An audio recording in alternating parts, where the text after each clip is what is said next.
Hi, so it is time, as the title of this video says, today I'll be reviewing Rambo's 9th studio album, The Grey Album, which was released today, January 16, 2025. It is the band's second album after 2023's Abominable Cyan album to feature Duke Donaldson's brother Gerald as the lead singer after the former was executed in 2022. Rambo has consistently been infamous for 2 decades for constantly putting out unlistenable albums one after another, starting with the Red album all the way back in 2006, yet each release afterwards was somehow even worse than the previous. Will the Grey album continue that streak? We'll have to find out. Well, the Grey album begins with Intense Feeling, which in ways is better than most stuff we had to suffer through from the Cyan album like 9:45 p.m. or Queen Elizabeth, especially with an opening that suggests that maybe we could find something remotely enjoyable from them, but it's still terrible as a whole. In this song, Gerald Donaldson explicitly describes his feeling that he wants to rule the world and cancel everybody.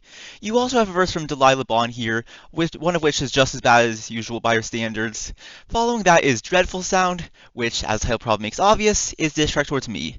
In it, Gerald sides with the people who faked screenshots of me back in 2023 that claim stuff like I said the N-word or saying I had a dog fetish, which were all clearly untrue, and they also updated it to call me out after I called Kenny out for doxing people in early 2024.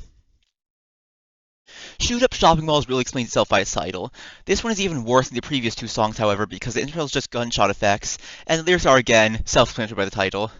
I'm also not the only one to get a diss track against myself here, as the band then brings in That Guy on another account for an 8-minute song called Death to Dre, which, just like Dreadful Sound, accuses Dre of things he never did, but people edited photos of him to make it look like he did. Both Gerald Donaldson and That Guy on another account are just screaming to the point of incomprehensibility here as well, which makes the song painful to listen to, not to mention that you can't hear the instrumental here either.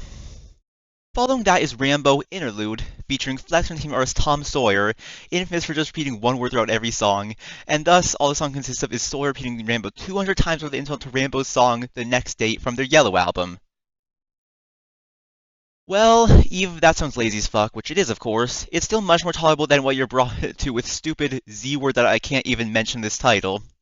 Which also really speaks for itself by the title. But don't worry, things only get even worse with the next song, which is My Minecraft World. In this song, Gerald Donaldson takes a stance against some people who thinks he ruined a map he made in Minecraft by calling them simply Saiyan, along with the most distasteful insults possible, pretty much all of which are unmentionable. On top of that, this also features a verse from none other than Rated X, a band that is somehow even worse than Rambo, which coincidentally was actually made with an AI version of them, since the band has not actually existed since 2008.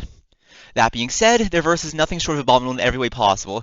Their lead singer says nothing but, "Go to hell, you Z-word," for a minute straight. Again, the Z-word is not mentionable. It is also impossible to understand what either singer is saying, and the instrumental is distorted to the max, to the max version of a royalty-free instrumental that I found online, to the point where it literally sounds like a nuke is being looped for the entire song. Congratulations, Rambo! You managed to top 9:45 p.m. for your newest song ever!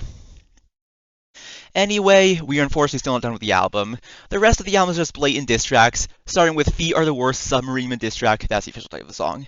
In it, Gerald just makes a bunch of extremely dull disses that do nothing to diss Submarine Man, some of which he actually disses himself in. The same can be applied towards the following song, Trombone Attack, featuring Pot Baby, a diss track towards Lil Mosquito Disease that is a remix of his 2019 song, Trombone Attack, except that his Lil Mosquito Disease song is spelled with 2 C's, or an attack, while the Rambo song is spelled with a CK instead. After that, we have a song called Fuck You featuring Diddy. Yes, you heard that. They got a sex offender to help them make a diss track, which is against Gerald's ex-girlfriend. That alone showcases the hypocrisy here to be insane. And finally, we have Biden the Dropout, a remix of Tom MacDonald's song You Missed, released 6 months prior to the Grey album. This song actually serves as a sequel to Trump vs. Biden, the last song from the Cyan album, which was released before Joe Biden dropped out of the 2024 presidential election. It's extremely lazy, the beat is the exact same as the original You Miss with no differences, and here, the flow is super offbeat and overall really ugly. The lyrics, as you expected, are just more of the same, of Gerald Donaldson saying Biden is a bitch or a fat ass. Very creative insults, am I right? But honestly, what was I expecting?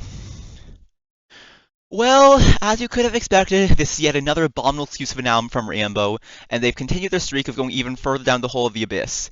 It's another 0. No surprises, huh? With a newest song and a newest album officially out, they are still none other than Rambo. They've already revealed that their 10th album, the Lime album, is releasing sometime in 2028, which we can only hope will at least be slightly better than this. Or maybe they'll just continue their journey of sweeping the bottom of the barrel even further. Who knows? Well, only time will tell, but until then, the Grey album is all we have. And honestly, if you want to listen to an album with Lime cover, why not just be like me and check out Brat instead? But yeah, the Graham was more of the same garbage.